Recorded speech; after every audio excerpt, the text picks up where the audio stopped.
जय जगन्नाथ, जय माँ शारदा। आज हूँ 15/11/2025 मसीहा शनिवार आउ संक्रांति हिसाब से तुला 30 दिन 1433 साल मार्गशीर कृष्ण पक्ष आज एकादशी या ना हूँ उत्पन्न एकादशी 1947 शताब्द। यही एक पवित्र दिन में यही मोहन कलाकार स्वर्गत देवी प्रसाद रथंकर आज स्मृतिचारण सभार सम्मान्य सभापति मंडली एवं संयोजना कर सुभाष सार एवं ये उपस्थित समस्त साधक साधिका भाई भौणी मैंने अशुल परिवार परिजन एवं बंधु भल पाऊा समस्त जनसाधारण ये गाँ जनसाधारण मुझे विषय जी जनित मु कविता आकार लिखी से आप पढ़ी शुणाऊँगी। मोर कवितार ना है अभुला स्मृति बाबू देवी प्रसाद।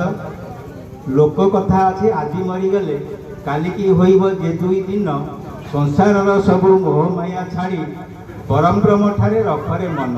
सी थिले जड़े सरल सहिष्णु आदर्श मनीष यही अंचल उदारता और नम्रता स्वभाव शांतशिष्टपूर्ण व्यक्ति भी थिले।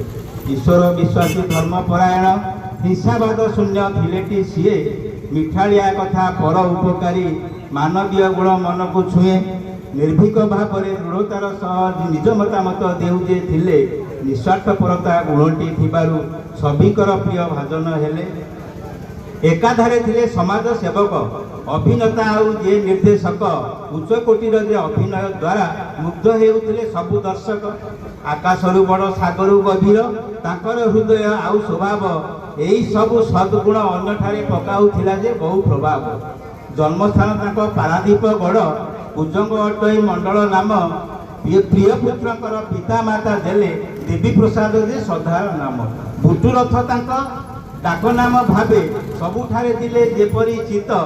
16 वर्ष बयस अभिनय जगत रे पाद थापी थिले तो तांको भगिनी मनोरमा दासंकर तारपुर कला कुंज अपेरा सेही अपेरा रे बुटू बाबू रही अभिनय आरंभ भिलेटी परा।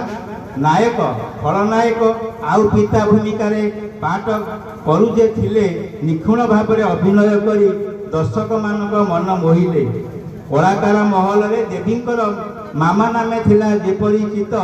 50 रु ऊर्ध्व वर्ष धरी सी यात्रा जगत रे रही थिले तो सत्ता चिन्ह जिंदाबाद बंदी बाघ आउ बाट छाड़ षंढ आसुची किमिर फूल आदि नाटक रे बुटू बाबूकर छाप रही तारपुर कला।